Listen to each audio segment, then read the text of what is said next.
한 프랑스인이 서울에 도착했습니다. 출장으로 온 지 이틀째.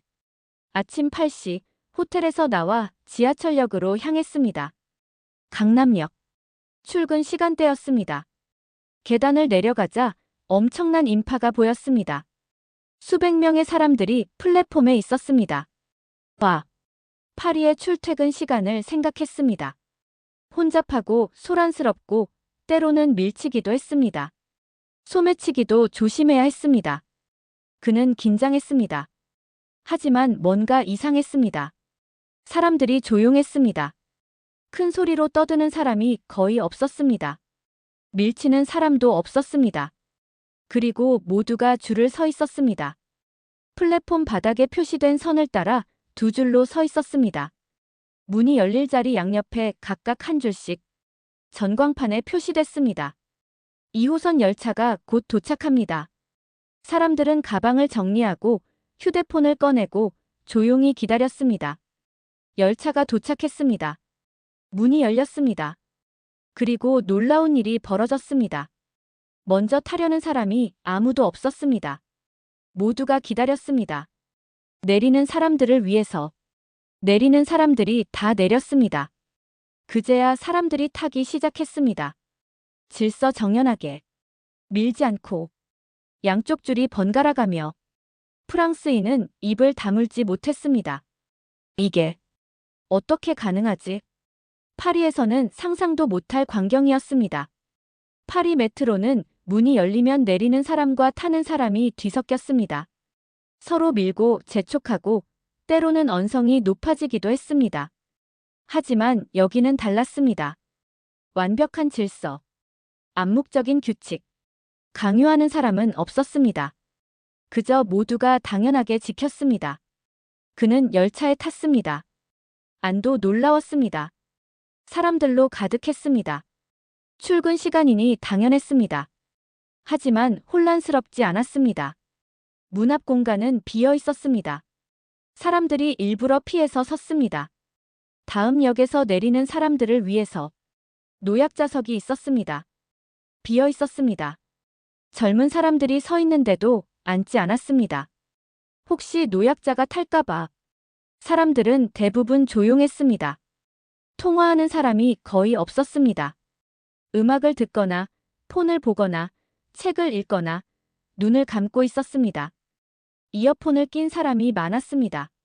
소리가 새어나오지 않게. 가끔 대화하는 사람들도 있었지만 목소리가 작았습니다. 다른 사람을 방해하지 않으려고. 한 할머니가 탔습니다. 즉시 젊은 남성이 일어났습니다. 자리를 양보했습니다. 할머니는 고맙다고 고개를 숙였습니다. 남성도 미소 지으며 고개를 숙였습니다. 이건. 프랑스인은 중얼거렸습니다. 이건 지휘자 없는 오케스트라 같아. 모두가 자기 파트를 알고 있었습니다. 언제 내려야 하는지, 언제 양보해야 하는지, 어떻게 행동해야 하는지. 아무도 가르쳐주지 않았지만 모두가 알고 있었습니다. 며칠 동안 그는 여러 번 지하철을 탔습니다. 그리고 관찰했습니다. 아침 출근 시간, 점심시간, 저녁 퇴근 시간. 시간대가 달라도 패턴은 비슷했습니다. 사람들은 항상 줄을 섰습니다. 표시된 선을 따라 두 줄로. 내리는 사람이 먼저. 그 다음에 타는 사람. 문 앞은 항상 비워뒀습니다. 다음 역에서 내릴 사람들을 위해. 노약자석, 임산부석, 장애인석. 표시된 자리는 해당하는 사람들만 앉았습니다. 젊고 건강한 사람들은 서 있어도 앉지 않았습니다. 큰 소리로 통화하는 사람이 거의 없었습니다. 가끔 있어도 주변 사람들이 불편한 표정을 지으면 조용히 끊거나 밖으로 나갔습니다. 음식을 먹는 사람도 거의 없었습니다. 냄새나 쓰레기 때문에 다른 사람에게 불편을 줄 수 있으니까. 청결도 놀라웠습니다. 지하철이 깨끗했습니다. 바닥, 의자, 손잡이, 유리창. 모든 것이 깨끗했습니다. 쓰레기가 거의 없었습니다. 사람들이 쓰레기를 버리지 않았습니다. 가지고 다니다가 밖에서 버렸습니다.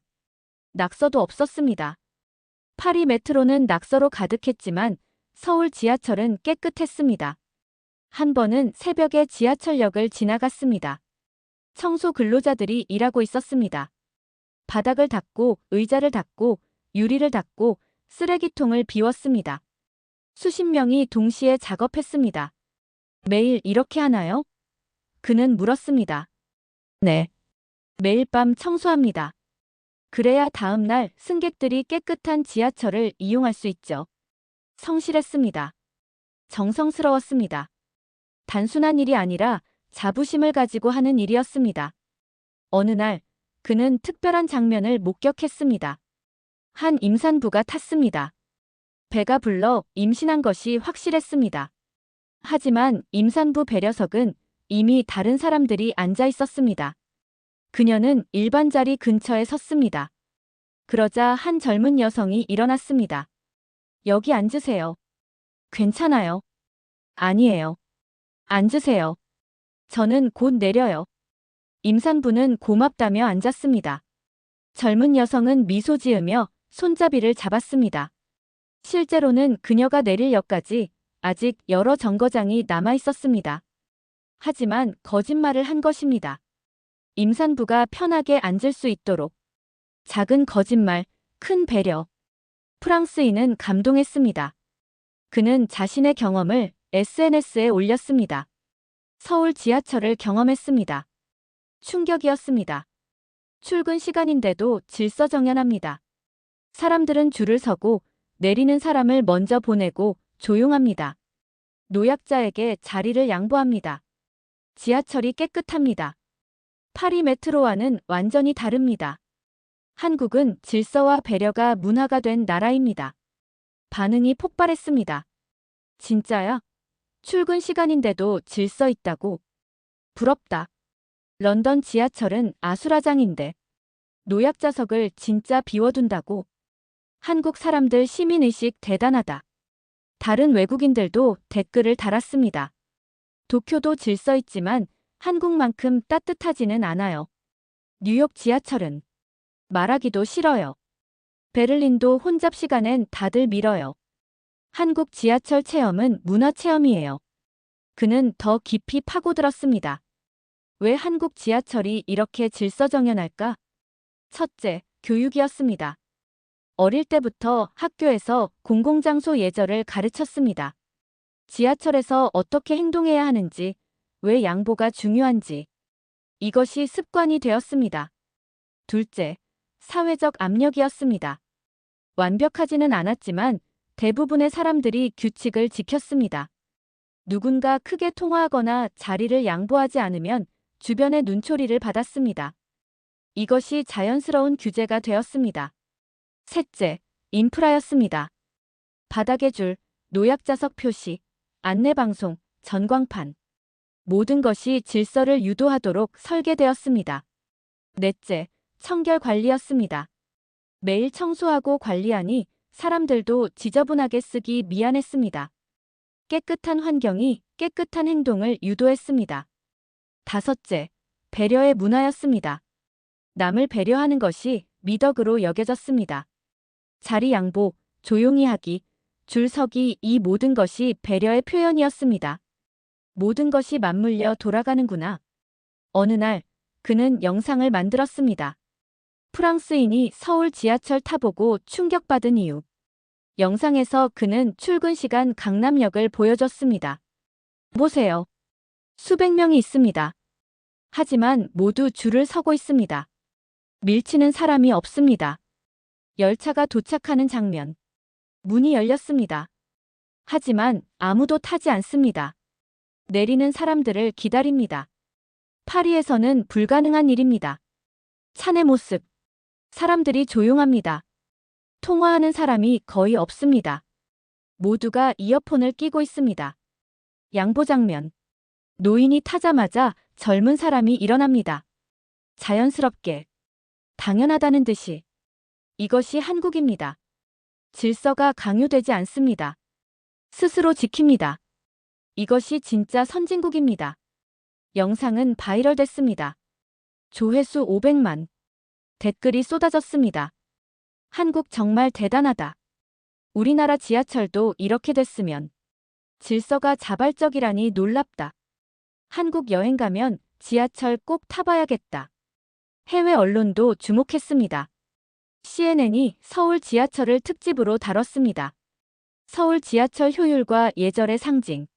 서울의 지하철 시스템은 세계에서 가장 효율적일 뿐만 아니라 가장 질서정연하다. 이것은 단순히 좋은 시스템 때문이 아니다. 시민들의 높은 공공의식 덕분이다. BBC는 한국의 지하철 문화가 세계에 주는 교훈이라는 제목으로 보도했습니다.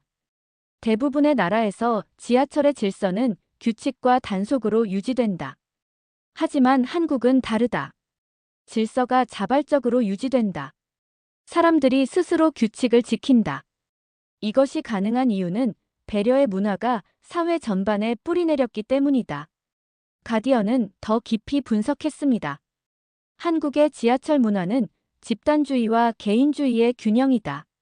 사람들은 개인의 불편을 감수하면서 집단의 질서를 유지한다. 하지만 이것이 억압이 아니라 자발적 선택이다. 이것이 한국 사회의 힘이다. 프랑스인은 이 모든 기사를 읽으며 자신의 경험이 특별했음을 확인했습니다. 몇 주 후, 그는 파리로 짧은 휴가를 갔습니다. 파리 메트로를 탔습니다. 익숙한 풍경이었지만 이제는 다르게 보였습니다. 사람들이 줄을 서지 않았습니다. 문이 열리자 우르르 몰려들었습니다. 내리는 사람과 타는 사람이 뒤섞였습니다. 차 내에서 큰 소리로 통화하는 사람들이 있었습니다. 음악을 크게 틀어놓은 사람도 있었습니다. 좌석에서 음식을 먹는 사람들이 있었습니다. 바닥에 쓰레기가 떨어져 있었습니다. 낙서가 곳곳에 있었습니다. 의자도 찢어진 곳이 있었습니다. 한국이 그림이네. 서울로 돌아온 날 지하철을 탔습니다. 조용하고 질서정연한 분위기. 깨끗한 차내. 양보하는 사람들. 역시 여기가 좋아. 그날 밤 SNS에 글을 올렸습니다. 파리 다녀왔습니다. 서울 지하철이 얼마나 특별한지 다시 느꼈습니다. 파리는 혼란스럽습니다. 사람들이 밀고 소란스럽고 지저분합니다. 서울은 다릅니다. 질서 있고 조용하고 깨끗합니다. 이것이 시민의식의 차이입니다. 서울 지하철, 정말 그립습니다. 한국 사람들이 댓글을 달았습니다. 외국인이 보기에 우리 지하철이 대단해 보이는구나. 당연하게 생각했는데 특별한 거였네. 앞으로 더 잘 지켜야겠다. 한국인으로 자랑스럽다. 지금 그는 서울에서 계속 살고 있습니다. 그리고 매일 지하철을 탑니다. 여전히 감탄하면서. 왜냐하면 이것이 당연하지 않다는 것을 알기 때문입니다. 세계 대부분의 도시에서 지하철은 혼란스럽고 불편한 곳입니다. 하지만 서울은 다릅니다. 그가 처음 강남역에서 줄 선 사람들을 봤던 그날. 이렇게 사람이 많은데 아무도 밀지 않아? 그 놀라움이 모든 것을 시작했습니다. 하지만 이제 그는 알고 있습니다. 이것은 우연이 아니었습니다. 그것은 교육이었습니다. 그것은 문화였습니다. 그것은 인프라였습니다. 그것은 청결 관리였습니다. 그리고 무엇보다 그것은 나의 편의보다 우리의 질서를 선택하는 시민들의 마음이었습니다. 서울 지하철의 질서는 계속됩니다. 오늘도 수백만 명이 줄을 서고 양보하고 조용히 이동합니다. 당연한 일상처럼. 하지만 이것은 당연하지 않습니다. 이것은 특별합니다. 세계가 배워야 할 특별한 것. 그것이 바로 대한민국의 진짜 힘입니다.